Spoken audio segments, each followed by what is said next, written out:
পথ মানবে না। বাংলাদেশ আর ভারতের গোলামি করবে না। বাংলাদেশে ভারতের কোন সেবাদাস ক্ষমতায় থাকতে পারবে না। বাংলাদেশে আর কোনদিন কোন ভারতীয় গোলাম দাসী ক্ষমতা দস্তকে বসতে দেওয়া হবে না।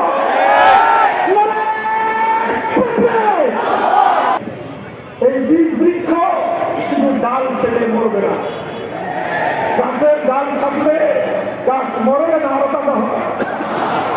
তুমি গাছের গোড়ায় দিবা পানি, ডাল থাকবা, এই বীজ বৃক্ষ আর বড় হয়ে উঠবে। এই বীজ বৃক্ষ ধ্বংস করতে হলে সেগুলো শুদ্ধ উপরে ফেলতে হবে। ভারত বাংলাদেশে আধিপত্য চালায়, ভারত বাংলাদেশকে গোলাম বানাতে চায় ৭২-এর সংবিধানের ধর্ম নিরপেক্ষতার মধ্য দিয়ে। তাই ২৪ সালের বিপ্লবের চেতনা, ধর্ম নিরপেক্ষতা, ভারতীয় মাল দিল্লিতে পাঠিয়ে দাও। করেছিলাম হিন্দুদের সঙ্গে কথা ছিল আল কোরআন হবে দেশের সংবিধান।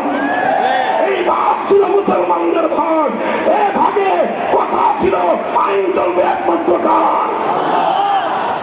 আজ আমাদের সঙ্গে ৭৫ বছর ধরে, প্রায় ৮০ বছর ধরে আমাদের সেই প্রাপ্য অধিকার থেকে আমাদেরকে বঞ্চিত করা হয়েছে। এবার বৈষম্যহীন বাংলাদেশ গড়ার অঙ্গীকার। ৭০-৮০ বছরের বঞ্চনাকে এবার বুঝবার সময়। এবার বাংলাদেশের মানুষ তাদের ১০০০ বছরের অভিপ্রায় আল্লাহর কোরআনের আইন বাস্তবায়ন করবার সময়।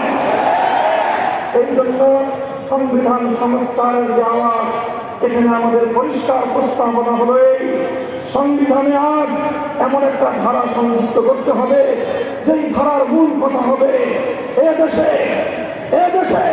ইসলামী শরিয়া বিরোধী, কোরআন সুন্নাহ বিরোধী কোন আইন, কোন নীতিমালা, কোন বিধিমালা চলবে না। থাকলে বাতিল অকার্যকর বলে গণ্য হবে। এই সংস্কার, বেশি সংস্কার লাগবে না, শুধু একটা ধারা সংযুক্ত করেন, ইসলামী শরিয়া বিরোধী কোন আইন থাকলে মুসলমানদের দেশে সেটা অকার্যকর হবে। এটা আমরা এখন দাবি করতেছি, এখন দাবির মধ্যে থাকবো, আর কিছুদিন আমরা এটাকে দেখবো যে কি করা হয়। কথা বলেন ঠিক না বেশি? ৫ই আগস্টের বিপ্লব বাংলাদেশকে মুক্ত করার বিপ্লব। ৫ই আগস্টের বিপ্লব এদেশ থেকে তাওহীদ বিরোধী শিরকের সিম্বল সমস্ত মূর্তি বঙ্গোপসাগরে ভাসিয়ে দেওয়ার বিপ্লব। এই বিপ্লব ইসলামী বিপ্লবের সূর্যোদয়ের আগের সুলহে জাতি। এই কথা পরিষ্কার বলি, যদি আজ আমাদের এই কথা ভালোয় ভালোয় মান্য না করা হয়, তাহলে আমি তোমাদেরকে বলবো, তোমরা প্রস্তুতি নাও। প্রতিটি স্কুলে, প্রতিটি কলেজ, প্রতিটি ইউনিভার্সিটি, প্রতিটি আলিয়া মাদ্রাসা, প্রত্যেকটি কওমি মাদ্রাসা তোমরা দুর্গ করে ফেলো। প্রজন্ম ঐক্যবদ্ধ হও, হাতে হাত রেখে টেকনাফ থেকে তেঁতুলিয়ায় তোমরা প্রস্তুত হও একটা বিপ্লবের জন্য। সে বিপ্লব হবে আল কোরআন কায়েমের বিপ্লব, ইসলামী রাষ্ট্র প্রতিষ্ঠার বিপ্লব। মাথার ঘাম পায়ে ফেলতে হবে, করবে তো। রাতের অন্ধকারে চোখের অস্ত্র ছেড়ে আল্লাহর কাছে সাহায্য চাইতে হবে, চাইবা তো। পরে প্রস্তুত হতে হবে। আগস্ট বিপ্লবের মতো শুধু ২০০০ নয়, প্রয়োজনে ২ লক্ষ তাজা প্রাণ, চাইলে ২ কোটি তাজা প্রাণ শহীদ চাহে আল্লাহ কোরআনের রাজ কায়েম করবার জন্য শাহাদাতের জন্য প্রস্তুত থাকতে হবে।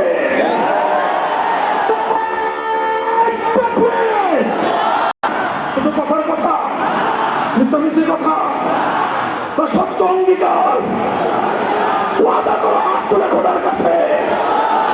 ইসলামী বিপ্লবের জন্য জীবন দেওয়া কারা, রক্ত দেওয়া কারা, শহীদ ঈদগাহে কারা কারা জমায়েত হবা, কারা কারা জমায়েত হবা।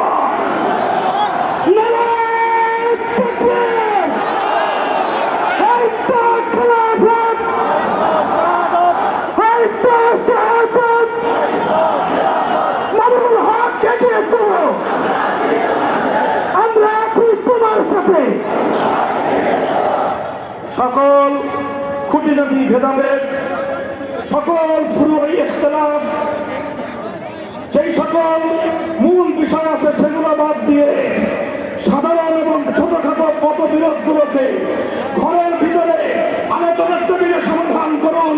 রাজপথে লড়াই হবে শুধু একটা পক্ষের সাথে, রাজপথে থাকবে দুইটা দল, একটা দল হবে আল্লাহর দল, আর একটা দল হবে তাগুতের দল। একটা দল হবে হকের পক্ষে, আরেকটা থাকবে বাতিলের পক্ষে। যারা বাতিলের পক্ষে আসবে ওরা মরলে যাবে জাহান্নামে, যারা হকের পথে থাকবে তারা জীবন দিলে যাবে জান্নাতে।